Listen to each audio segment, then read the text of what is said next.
ভারতবর্ষের কুখ্যাত প্রধানমন্ত্রী বলতে দ্বিধারেই সিবিআই আইবি ডিআইবি প্রশ্ন করলে বলতে অপেক্ষা রাখি না।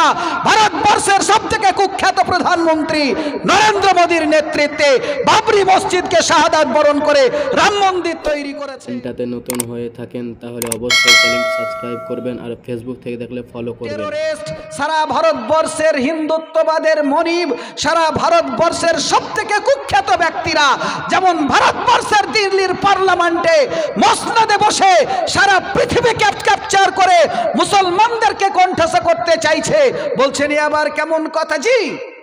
আপনারা জানেন বাবরি মসজিদটাকে ভেঙে দখল করে নিয়েছে, সেখানে রাম মন্দির তৈরি করেছে কে? কে গো? জানেন না? বলতে ভয় লাগছে, বলবেন আমাদের জেল হবে, তাই তো? অ্যারেস্ট হয়ে যাওয়ার ভয়ে। ভারতবর্ষের কুখ্যাত প্রধানমন্ত্রী বলতে দ্বিধারেই সিবিআই আইবি ডিআইবি প্রশ্ন করলে বলতে অপেক্ষা রাখি না।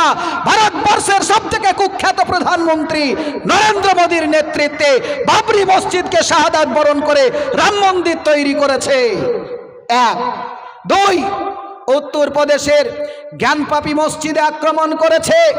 সেই জ্ঞানপাপী মসজিদে তারা আক্রমণ করার ফলে আজকে সুপ্রিম কোর্ট পর্যন্ত তাদের দখলে, তাদের সমর্থনে রায় দিয়ে সুপ্রিম কোর্ট জ্ঞানপাপী মসজিদে কি করেছে? পূজা করার অনুমতি দিয়েছে, যেটা প্রাক ঐতিহাসিক মসজিদ আমাদের, যেটা স্বাধীনতার প্রাক্কাল থেকে যে বাদশাহ আপনার মোগল সাম্রাজ্যের যে মসজিদগুলো, সেই মসজিদগুলো দখল করে নিতে চাইছে। এর থেকে নমরুদ আর কেউ হতে পারে? এর থেকে নমরুদ আর কেউ হতে পারে? শুধু তাই নয়, আমার পশ্চিম বাংলার মাটিতে মালদা জেলার অন্তর্ভুক্ত আদিনা মসজিদটাকেও দখল করার জন্য কিছু পুরোহিত আরএসের কুখ্যাত ব্যক্তিরা সেখানে পূজা করতে শুরু করেছিল। যাই হোক, পশ্চিম বাংলার সরকার, পশ্চিম বাংলার প্রশাসন তাদেরকে রুখে দিয়েছে, অনুমতি দেয়নি, বাধা দিয়ে তাদেরকে ক্যাপচার করেছে। এখন পর্যন্ত বন্ধ আছে, আগামীতে কি হবে জানি না। তাহলে সারা ভারতবর্ষের মসজিদগুলোকে দখল করতে চাইছে এ যুগের নমরুদ। সে যুগের নমরুদ কি করেছিল? সারা পৃথিবীর মানুষকে বলেছিল আনা রব্বুকুমুল আলা, তোমরা আমারকে আল্লাহ বলে স্বীকার করো। কিন্তু সবাই মাথা নত করেছিল, একমাত্র করেনি কে? কে করেনি?